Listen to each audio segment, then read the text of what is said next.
रायजो राजा नोंथांमोन 3 नं क'क्राझार कनस्टिटुयेन्सियाव जोंहा मानाव गेदेर लरेन्स इसलारि आरो सेवलि मेडामनि गेजेराव कन्टेस्ट जागोन आरो लोगोसे 2 नं दतमायाव मानाव गेदेर राजु कुमार नार्जारि आरो मानाव गेदेर रबिराम नार्जारिनि गेजेराव कन्टेस्टआ जागोन।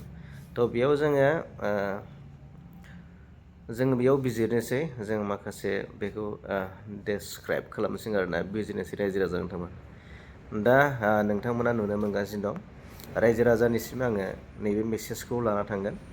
मानोना राजु कुमार नार्जारिनि दैदेननायाव दिनै जों सानथाम जाबाय हाबाफारिया माने खौसेथि गोजोन खौसेथि जौगानाय आरो रैखाथि बेखौ लानानै बे हाबाफारिखौ लानानै बिथांखिखौ लानानै सारा माने दतमा बे दतमायाव 100 किल'मिटारनिबो बांसिन माने दावबायनाय हाबाफारि UPPL हानजानि। थ' बेयाव ओरैबायदि मानाव गेदेर राजु कुमार नार्जारिया ओरैबायदि खस्थ' खालामदों माने लामायाव अखा सान्दुं अखा जेसेबां माने खैदां खैफोद फैया माने बिथांमोना थाबथायाखै ओरैबायदि खस्थ' खालामदों। थ' बेनो फोरमान होदों राजु कुमार नार्जारि बिथाङा जे बर' हारिनि थाखाय जौगानायनि थारैनो खामानि मावगोन माने बिराद गिदिर सिमां दं नैबे फोरमायदों आरो रायजो राजा नोंथांमोन। थ' बिनिफ्राय रायजो राजाफ्रा बुजिनांगोन जिथुनाखि ओरैबायदि साफ्रोमबो उन्दै गेदेर बोराय बुरै गथ' गथाय बयनिबो बोर लादों बयनिबो आथिं हमदों खुलुमदों। थ' बिनिफ्राय जोङो बुजिनो हायो थारैनो राजु कुमार नार्जारिनि गोसोआ जोबोद गोथार आरो पबित्र आरो बयजोंबो समान उन्दै गेदेर साननाय गैया। थ' बेफोरबायदि बिजाथियासो केन्डिडेटफोरासो हारिनि जाथिनि ओनसोलनि जौगानायनि खामानिखौ मावनो हायो बेयो रोखा जादों रायजो राजा नोंथांमोन। थ' बे समाव जोङो नुबाय मानाव गेदेर जोंहा हाग्रामा महिलारिनि बिसि सेवलि बिथाङाथ' एकदम बेसेबा दामि गारिखौ लानानैसो बेरायो। खोनानो मोन्दों बेयावनो देलायनाय दंनो सुनुक पाउडार बायदि बिउटि पार्लरनिफ्राय खिनाय हासुनाय गासिबो दंनो इसेबां दामि गारि माने बेबायदि आरो आंथ' नुफेराखैमोन सेवलि मेडामनि गारिखौ ओरैबादि माने 2 कौटिनि गारि आरोना।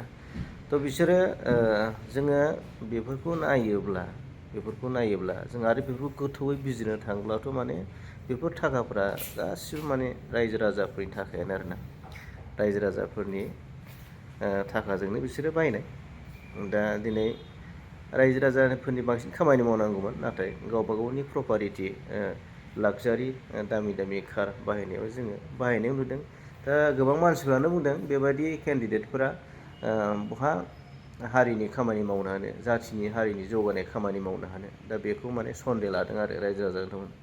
थ' माने गोबां बर' रायजो राजाफोरा सन्देह लादों आरो बिनिखायनो माबायाव जिथुनाखि लरेन्स इसलारिनि जि 3 नं क'क्राझार बेयाव जुदि कन्टेस्ट खालायोबा माने लरेन्सजों हानाय नङा आरो मानाव गेदेर लरेन्स इसलारिजों सेवलि मेडामा हानाय नङा।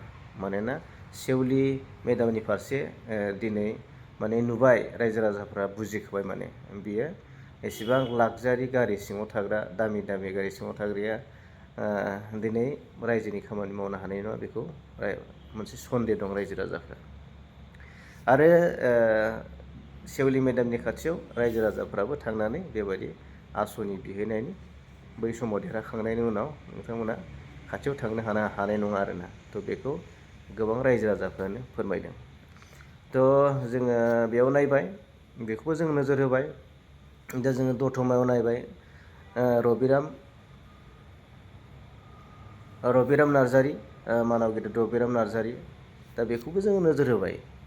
आरो रायजो राजाफ्रा जि थांखि लादों जि हाबाफारि लादों जि थांखि लादों जि सिन्था खालामदों बियो सैथो थारैनो। दा जोङो मोनसे नोजोर होनांगोन रायजो राजा नोंथांमोन आङो फोरमायना होनाया मोजां मानोना सासे मानसिया MCLA सासे मानसिया मन्त्रि बिबानाव थानाय MCLA बिबानाव थानाय बेसेबा गिदिर 40टा डिपार्टमेन्टनि सासे इडुकेसन डिपार्टमेन्टनि मन्त्रि बिथाङा रबिराम नार्जारि मानाव गेदेर सार बिथाङा दिनै आरो जुदि MLA जायोब्ला बिथाङा बबे मोनसे खामानिखौ मावगोन? 40टा डिपार्टमेन्टनि सोलोंथाइनि खामानिखौ मावगोन ना MLA बै एसेमब्लियाव थांनानै आसाम एसेमब्लियाव थांनानै बेयाव खोथा बुंगोन ना बेयाव खामानि मावगोन? थ' बेखौ मावगोन ना बेखौ मावगोन? थ' बेबायदि आरो रायजो राजाफ्रा जि थांखि लादों जोबोद मोजां। माने सासे बेक्तिखौ मोननै मोनथाम इसेबां खाबु होनाय नङा। मानोना बियो MCLAयावनो थाथों, बेखौ MLA खालामा। मानाव गेदेर लरेन्स इसलारिखौ देरहाहोनांगौ। दा रायजोफ्रा जि थांखि लादों बियो जोबोद माने बाख्नायजाथावना जादों। थिग बेबायदिनो जोङो नायबाय उदालगुरियावबो जोङो नायबाय। उदालगुरियावबो रिहन दैमारि, मानाव गेदेर सार रिहन दैमारि, बिथाङाबो सासे MCLA, डिपुटि चिफ BTC काउन्सिलनि। दा बिथाङाबो दिनै MLA जानो गोसो। थ' बिदि मोननै बिबान जायफोर बिथांमोना दिनै दारायनो गोसो दं, गोसो जादों, दारायनो थाखाय जि नमिनेसन होबाय। दा बिथांमोननि सायाव रायजो राजाफ्रा अलरेडि थांखि लाखाबाय आरो मोननै बिबान होनो हाया होननानै। थ' बेयो जोबोद मोजां जादों। दा बिनिखायनो दा उदालगुरियावबो जों नुबाय मानाव गेदेर जोंहा दिपेन बर' सार बिथाङा रायजो राजानि मददखौ मोनगोन, रायजो राजानि अननाय मोनगोन आरो रायजो राजानि बोर सारस्रिनाय मोनगोन आरो बिथाङा थारैनो देरहालांगोन, बियो रोखा। थ' जों बेखौ रोखा नुहुरबाय। थ' 100% बे रोखा।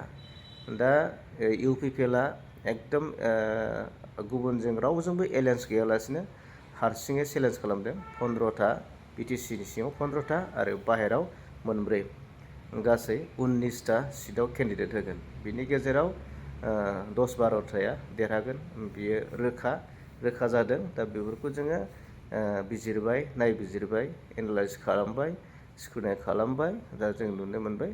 थ' 10-12टाया एकदम कम्पालसरि देरहाबाय। आरो UPPLआ जुदि आसाम एसेमब्लियाव जुदि सरकार दानो हाबाय, होमबा बे BPA पार्टिया UPPLनि पारमिसन मोनागौमानि बिसोरो BTC काउन्सिलाव थाखा मोननाय नंला आरो थाखाया सौफैनाय नंला, बेयो रोखा जाबाय।